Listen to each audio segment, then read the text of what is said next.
Good afternoon, Tuscaloosa. Good afternoon, Tuscaloosa and internet world. How are you doing on this beautiful Monday right here in downtown Northport in Tuscaloosa? It's a huge week, and appreciate everybody starting your week right here with the Joe Gaither Show on BamaCentral. You're watching us on YouTube, on Facebook, on Twitter.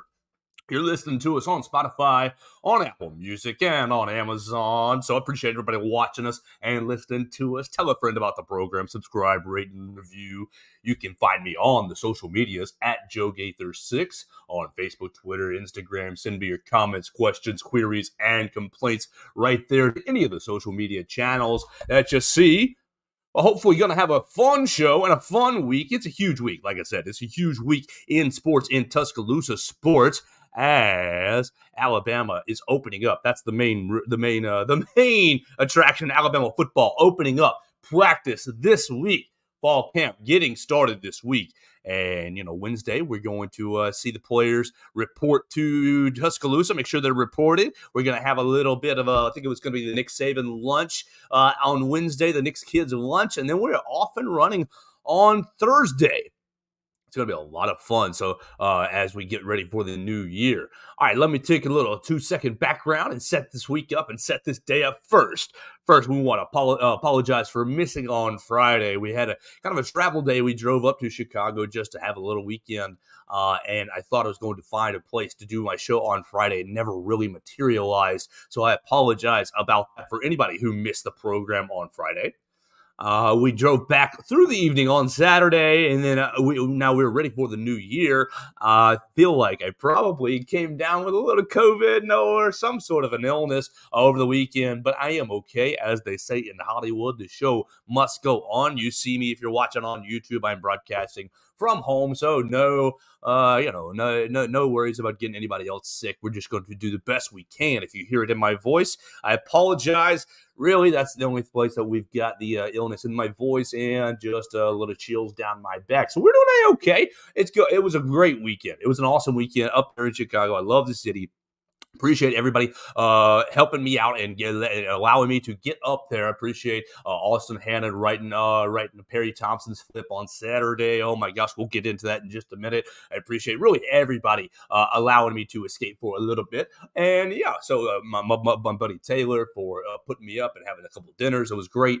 So that was the end of vacation mode. That was vacation mode, and we are now into the season. The season starts now, right here, Tuscaloosa. Look, football is here. If you are really itching for football and in such a bad way, I believe is the Hall of Fame game this weekend? Hall of Fame game. The NFL Hall of Fame game is, when is it? It's going to be it's this weekend. Yeah. It's Thursday. The NFL Hall of Fame game is Thursday. And so you're going to see the Jets and, who is it? Jets and Browns on the NFL Hall of Fame game on Thursday. So look, if you're really itching for football, it's here. You made it. You made it all the way through the summer. You made it all the way through the long off season, and it is right here. Now, I know you're not really interested in Jets and Browns on Thursday because I am not really interested in Jets and Browns on Thursday. But it'll be on. It'll be on my television. I'll keep it on, and we'll just kind of pay attention. Quentin Williams, I'm sure he will not play. It's the Hall of Fame game. Look, that's just kind of a time to get out there and, stretch the legs, find out, turn over the bottom end of the roster. So you're going to see some bad football on Thursday. But the point of the matter is, it is here. Thank the Lord, we have all made it. All right, so what are we going to do? What are we going to do for our show today? There we go. Rodgers going for 6 touchdowns, my man, Jeff. Rodgers ain't going to play. It's going to be freaking Zach Wilson, I'm sure. It's going to be Zach Wilson, I imagine. So what will we do today? This is going to be a no-note show, but I will we'll knock it out. First, let's talk Bama golf. Let's talk Bama golf because for twofold. One, double winners this weekend. And two, I'm about to, in a couple hours, interview Cannon Claycomb. I'm going to interview Cannon Claycomb for tomorrow's program. So you want to pay attention to that Cannon Claycomb. Say that 10 times fast. Cannon Claycomb is the senior member of the Alabama Crimson Tide golf team, ranked preseason ranked number 14 in college golf this year. Come on, man. Let's get him into the top 10 there. Come on, he's a top 10 golfer. So we'll talk to Cannon Claycomb in a little bit for tomorrow's program. But let's talk about the weekend. Let's talk about victories over the weekend. And goodness gracious, you've heard me on the program slamming Mr. Justin Thomas. And look, deserves more slamming. Missing the cut this past weekend at the 3M Open. Yeah, at the 3M Open. Missing the cut and, goes out on social media, tweeting about golf over the weekend. Look, it's clear that JT loves golf. It's clear that JT is into golf. Have you lost your competitive edge? You get out there talking about, I'm watching the Senior Open on Sunday. And,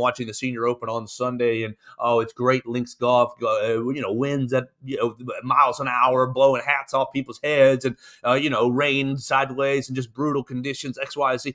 Look, JT, it's very clear that you love golf. I'm having an issue with how much you're utilizing social media after getting cut, after having poor performances. Like, you just put your head down, put the golf on TV, but get out on the putting green. Put the golf on TV and just putt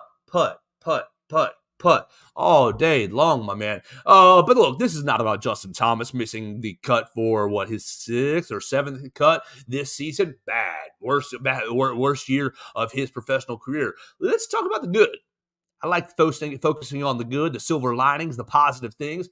Alabama had 2 golfers win events this weekend. Alabama had Lee Hodges. Lee Hodges got his first PGA win, his first tour win over the weekend, winning the 3M Open. I believe it was a wire-to-wire victory. So he ended up, he got his first win. Let's see the results. There we go. That's what I want to see. Played in already 30 events. He wins the 3M Open. Yes, and wins $1.4 million. That's a big old payday for Mr. Lee Hodges. Former Alabama golfer. Lee Hodges out of Ardmore, Alabama, is very clear. Very clear after the event, talking about he was announced as being from Athens, Tennessee, but he is from Ardmore, Alabama. You wanted to make that very clear.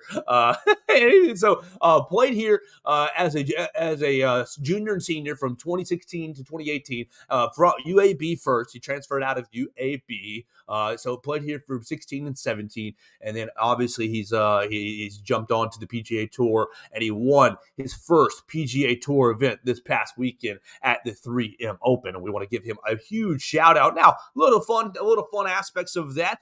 Mr. J. Sewell, Coach J. Sewell, our Alabama head golf coach. Look, he was true to his tradition. And got up to the 3M Open and snuck in, surprised Lee Hodges. I keep wanting to say Lee Westwood, but that is not correct. Surprised Lee Hodges and surprised him after the round, and they all had milkshakes together. If you don't realize, the J. Sewell kind of tradition is to have milkshakes whenever his players win an event, or whenever during the college season, the college team wins, they all go out and have milkshakes. So J. Sewell holding that tradition up there in person with Lee Hodges. And then, look, he actually was able to have two milkshakes as Davis Shore got out and won at the Canadian Open. Davis Shore, Knoxville, won the PGA Tour Canada golf tournament. Let's see, won the Osprey Valley Open in Ontario, Canada, for his first PGA Tour Canada win. So 2 Alabama golfers getting their first wins on their respective tours. He earned $40,000 for his win. Davis was 18 under for the final couple of rounds. So he, it was his second event on the PGA Tour Canada and made his debut a couple of weeks ago for Commissioner's Ottawa Open.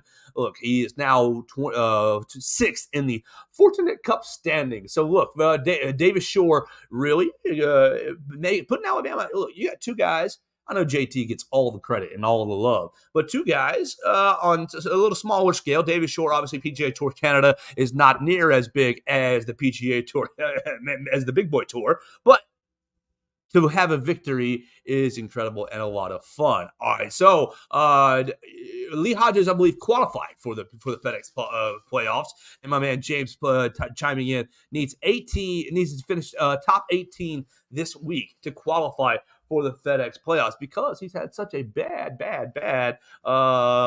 season, really. And what is it? Top 75 qualify for the playoffs. 75, then you get into the top 30, and then you get into the final week. So JT, come on, man, let's get it together. Have a strong week.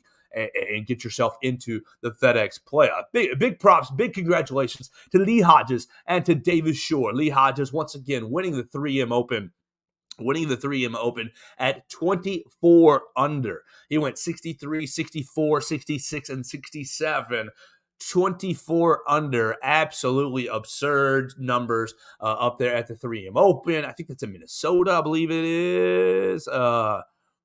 3M Open, I believe, is in Minnesota. Let me double check myself as I'm doing all this on the fly. 3M Open location, I think it's in Minnesota. Yeah, Twin Cities in Blaine, Minnesota. There we go, right there. 2 points for Joe, right there for knowing that off the top of my head. Oh yeah, Miss Julene, I feel like I do have COVID, but the show must go on. You see, we're right here at home. Nobody is involved. It's all good. We are just doing the best that we can. Show goes on, breakaway, nothing, no big deal. Maybe the quality goes down just a little bit because my brain gets a little scatterbrained, but no big deal. We can fight through a little sore throat. We can fight through some congestion. If you hear that congestion, it's no big deal. All right, so there's your golf highlights. There's your golf kind of updates. We're going to talk to Cannon Claycomb, the senior member of the Alabama team, the leader, the number one player on Alabama's golf team. We're going to talk to Cannon Claycomb in a couple of hours, and we're going to air that for tomorrow's program. Really looking forward to talking to Cannon. And look, he's going to lead Alabama. He's ranked 14th in the country this coming season, and we're going to find out a lot about the Alabama golf program from Cannon Claycomb. So make sure you're going to want to make sure you tune in to tomorrow's program. All right, so let's keep it rolling. Let's keep it rolling on this no-note show. Let's keep it rolling and let's talk about Perry Thompson next. Let's talk about Perry Thompson. Goodness gracious. As I mute myself real quick, and I'm going to blow my nose. Sorry, guys. Excellent. Sorry, don't want to have any blowing your nose sounds into the microphone. Let's see. Okay, let's see. We're talking about Perry Thompson next. Perry Thompson.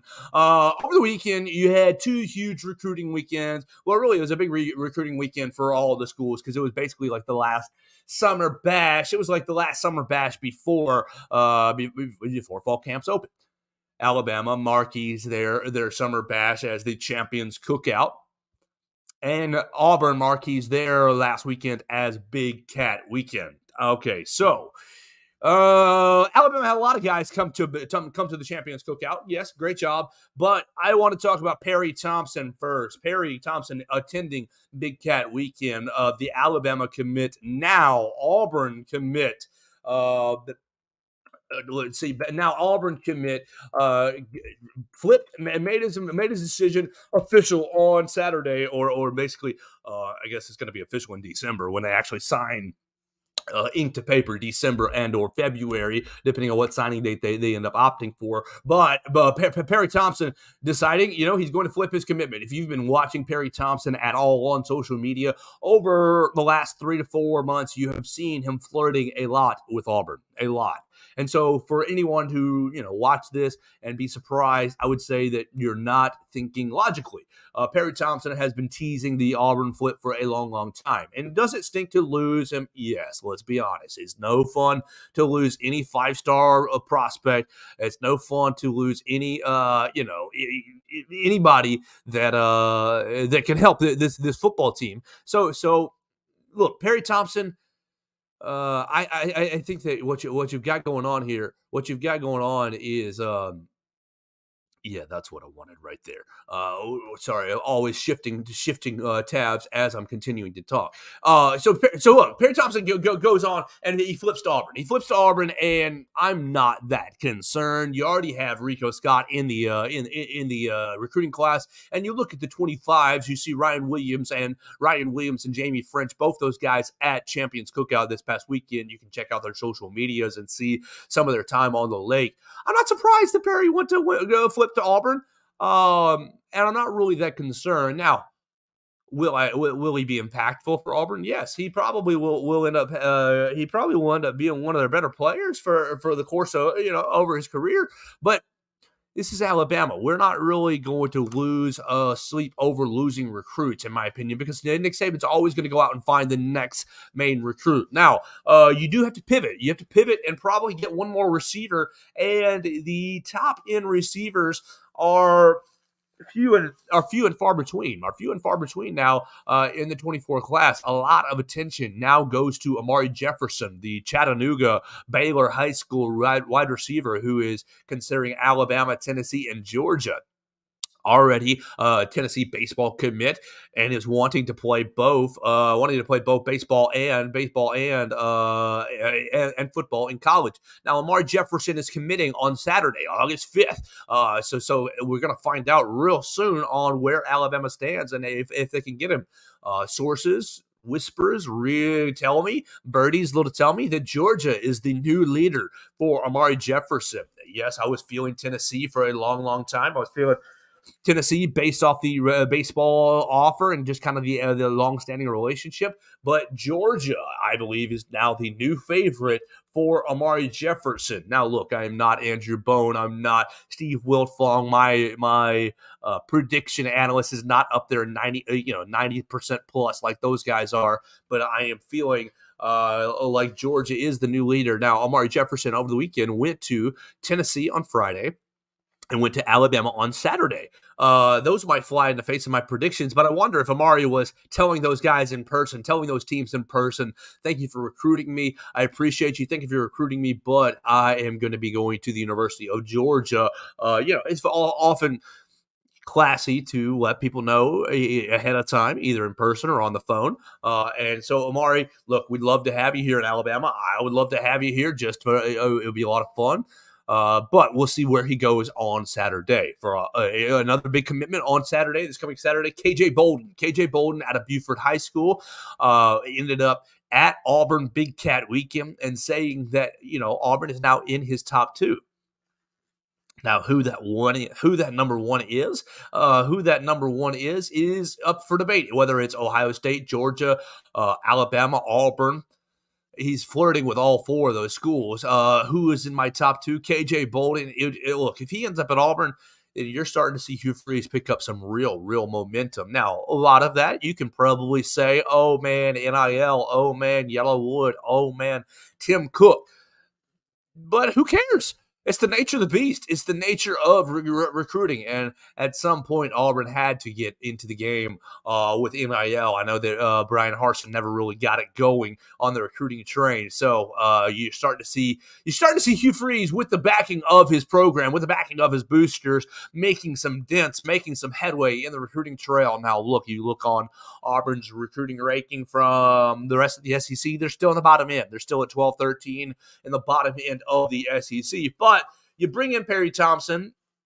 Are you able to secure KJ Bolden? If so, you're starting to build a really good, nice class down there on the plains. And, Hugh Freeze. So, you always knew he's going to be a problem, and it's starting to look that way already on the plains.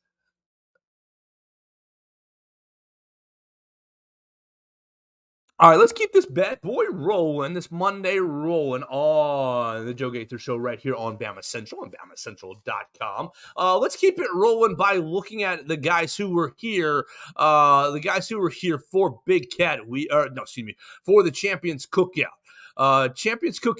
We had several guys come into Tuscaloosa. You had David Sanders from a class of 25. The biggest issue for the Champions Cookout, not issue, but the biggest point was you have lots of 25s, class of 25s and class of 26s, which is great. You're getting a head start on the next year's, but the 24s were not really not really in high, like there wasn't a ton of them on campus. You have Favor Edwin out of Eagles Landing Christian. He got an offer from Tuscaloosa, offer from Alabama last month. So he got you got Favor Edwin, offensive tackle, was on campus. He's now between Alabama and Florida. How about I do Command F24? Yeah, that's what I want to do. Let's see. Favor Edwin is one of the 24s. How many other 24s were uncommitted 24s were on campus? Let's see. You had a running back. Edric Houston didn't come. We talked about Edric Houston on the Thursday program coming to Champions Cookout, but he did not make it. Unfortunately, I think that he still will be.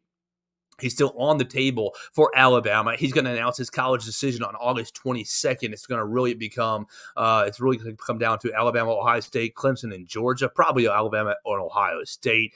As we talked about, KJ Bolden went to the Auburn recruiting weekend. How many others were really? How many others were really here? Anquan Fagans came to the cookout, but he's committed to USC. Yes, he's committed to USC, but he's a 25. Daniel Hill's a 24. Daniel Hill is a running back out of Meridian. He came to Champions Cookout, and he's kind of between Alabama and South Carolina. You have class of 25.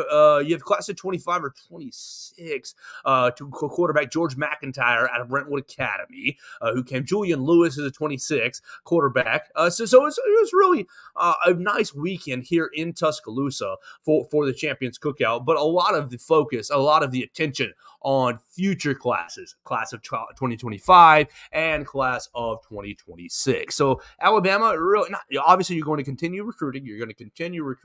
But the main focus and the main kind of the main issue, I guess the main focus is now going to be turned into the season. It turned into college football season as we open up camp this week. What else we got for the day? Shoot, there was a headline that caught my eye that I wanted to talk about, but now that I'm missing it, what was it? ESPN. Maybe that'll remind me, trigger my brain. Maybe that'll trigger my brain.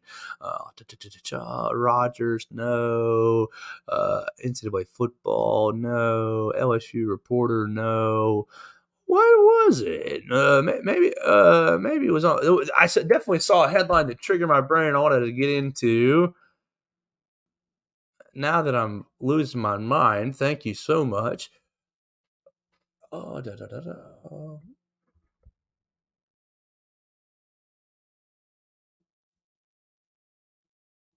guess it wasn't important. That's probably what that means to me.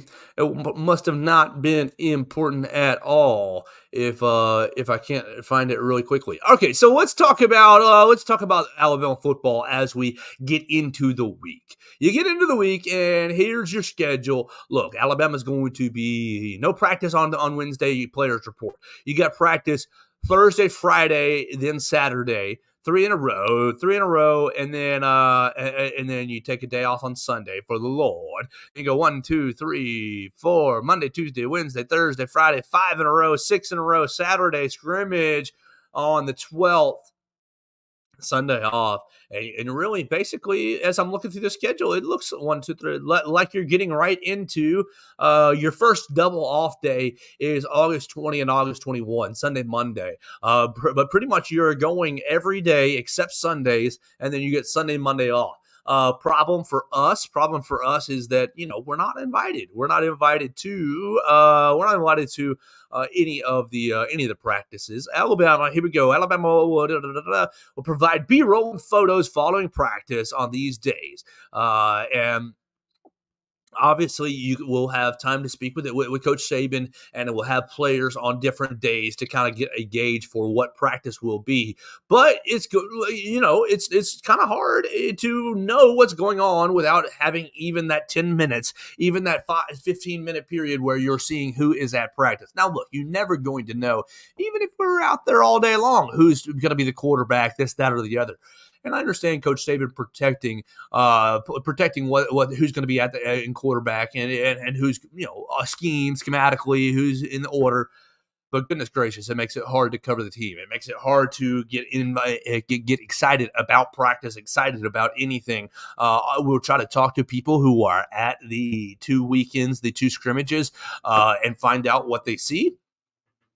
I joined a Bama Twitter space yesterday. Look, I know I've been staunchly on the Jalen Milroe camp for really all summer. I don't know what it is, but over the last 2-ish weeks, I'm starting to really feel like Buckner and Simpson are going to have great opportunities to win this job. And I think that Simpson will win the job now at this point. And it may be just wishy-washy for me. It may just be wishy-washy that we're going with Simpson here as the late stages as camp opens up. I do think his skill set is very nice. He can throw the football very well. He's got enough athleticism to keep defenses honest. Same with Tyler Buckner. I think the quarterback battle is going to end up being not interesting in the fact that, oh gosh, you have bad quarterbacks. I think it's going to be interesting in the fact that you have 3 quarterbacks who can play, 3 quarterbacks who can really provide different options, to provide skill sets and lead the Alabama offense in different ways. It's really going to be, look, you all know this. It's going to be up to who protects the football the best, who protects the football the most. Can you keep Alabama's offense on track, get us into the right plays, and protect the football?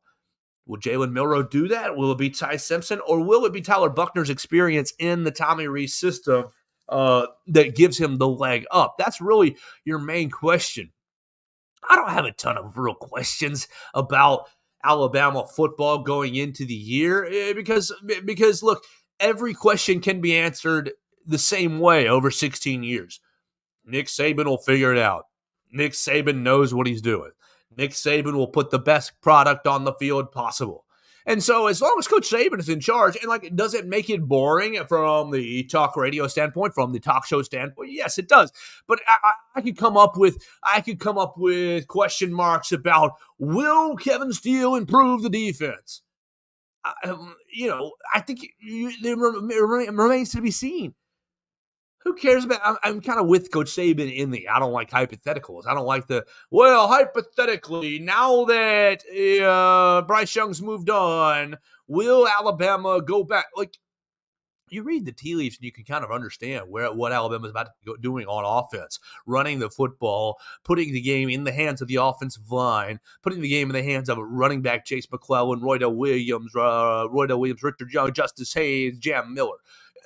As long as Coach Saban is in charge, and look, it is the boring answer. It's the boring answer that, honestly, I hate when I'm listening to context and content.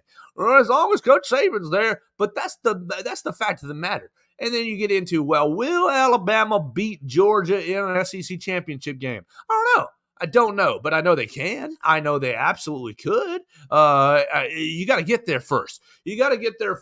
And so, from where we're sitting, 34 days away from your first game, 33 days away from your first game against MTSU. The biggest question mark for me is, how soon will Alabama have its quarterback laid out and locked in? Will Alabama be leaving the MTSU game with still question marks at quarterback? Do you see the same quarterback playing the entire game through the MTSU game, or will Coach Saban be utilizing some sort of a rotation? Okay, Jalen, here's you 2 series. Okay, Ty Simpson, here's you 2 series. Okay, Tyler Buckner, here's you 2 series. I don't know. It doesn't seem like Coach Saban's style. you go back to the last time you really had an issue or a situation or scenario like this. You had Blake Barnett start against USC. Blake Barnett lasted one series or two series. He lasted two series, and then Jalen came in. Jalen came in, fumbled, and then basically kept the job the rest of the year. And so, Coach, how soon will he determine who's going to be the starting quarterback? Now you go back to the Jalen Tua battle year, 2018, where stop asking me. I'm not quit asking. Tua basically had the leg up that entire year. A couple years prior, you go back to the 2016 Jake Coker year. It took Jake Coker, 2 games to get locked in, 2 or 3 games to get locked into that starting job. You didn't really earn the starting job until the Ole Miss loss. So how long will Coach Saban allow the battle to take place? How long will Coach Saban allow the ambiguity to linger over this team? Now, Coach is not going to declare a starter to the media, to the public, maybe ever. But the team will know. Just how soon will the team know? How soon will he let the team know? How soon will he say, okay, we're 2 weeks into camp, and we're going into the MTSU game with Jalen Milroe as our starter? Or we're going into the MTSU game with Ty Simpson as our starter, with Tyler Buckner as our starter. How soon will he let the team know? And obviously the team will respect the decision and not let it out because competitively speaking, you want to keep that as close to the vest as possible. But how soon will he let the team know so that they can prepare to be behind Simpson, Buckner, or Milroe? I think it's important that the team knows as soon as possible. You go into that Texas matchup. Quinn Ewers, look, if Quinn Ewers hadn't got hurt last year, Alabama's in a much different game. I'm not going to sit here and say they lose because I hate that game. I hate that game so much. If Alabama would have had Jamison Williams, we'd beat Georgia. Or if Colt McCoy wouldn't have gotten hurt for Texas, Texas would have beat Alabama. I hate that game so much. You don't know.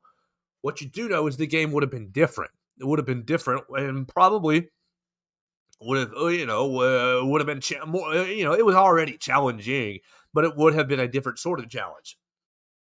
Quinn Ewers presents a quarterback, comes into week number 2, comes into Tuscaloosa week number 2 with Xavier Worthy, with Steve Sarkisian running the show. I think it's going to be important, very important, to be ready to put up 30 points. 35 points against Texas in that second week. Now, do I think the Alabama defense is going to be better? Yes, the Alabama defense will be better and probably hold the Texas offense, to a respectable number. But Texas offense is very good. Texas's offense is highly talented. And so it's going to be important for the Alabama offense to be ready to go out there and gunsling, go out there and put up points, go out there and, and get into, you don't want to get into a track meet. No, you don't want to. That's opposite of what Alabama is going to be trying to do this year. But you got to prepare for it. Prepare for the possibility that you'll be in a track meet week number 2, and thus it places heavy importance on the quarterback basically being ready ASAP.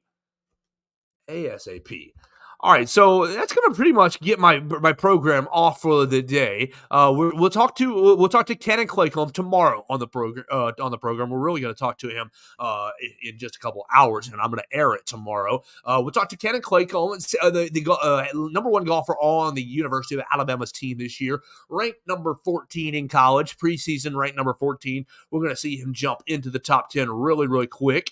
We're going to see him jump into the top 10 really quick for Alabama. For the NCAA. Let's see. There was something else on my brain today. Was it?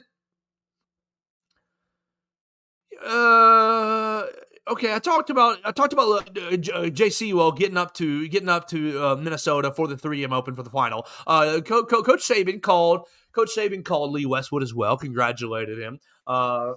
Was that what it was? Maybe. But anyways, we will continue to have a big week. I'm going to try to catch up with Casey Poe. I'm going to try to catch up with Anderson Green, 2 of Alabama's recruits for the weekend. I am talking to Ken and Claycomb for the Tuesday program. It's going to be a fun week. Football is starting all over the place. You have high schools opening up camps. You have NFL Hall of Fame game on Thursday, and obviously Alabama camp opening up on Thursday. Don't cry over Perry Thompson. Don't get upset over Perry Thompson. Alabama obviously will pivot and bring in more great recruits. We're going to be on watch for KJ Bolden and for Amari Jefferson on Saturday. Both guys trending away from Alabama, trending directions away from Alabama, but would be great to close this week out with Amari Jefferson and KJ Bolden on Saturday. We'll keep it rolling on the Joe Gaither Show. I want to encourage you to listen to our other Bama Central podcast. We've got our friends, All Things Bama, with Katie Wyndham and Austin Hannon. We've got our friends, all Blue Collar Unplugged, with Jacob Pickle, Matthew Gibson, and Blake Byler, right there, covering all things basketball. Subscribe to those programs as well. The three programs together, we make up the Bama Central Broadcasting Network. We're appreciative of Bama Central putting us on each and every week. You can find Bama Central on the internet, BamaCentral.com. Find us on social media at Bama Central, the Sports Illustrated home for Alabama Crimson Tide. Thank you so much to Chris Walsh putting me on each and every day. You can find him at Writing Walsh. You can find myself at Joe Gaither6. Sending me your comments, your questions, your queries, and complaints right there on the social media machine. Tell a friend about the program. Subscribe, rate, and review either on Spotify, Apple Podcasts, Amazon, on YouTube, Facebook, or on Twitter, or everywhere. All six places. That'd be great. We're going to get out of here for the day. We're going to be back tomorrow with Cannon Claycomb. Cannon Claycomb, the number one golfer on the University of Alabama's golf team, number 14 preseason rank, will be on the show tomorrow. So that's going to do it for today's edition of the Joe Gaither Show right here on Bama Central and BamaCentral.com.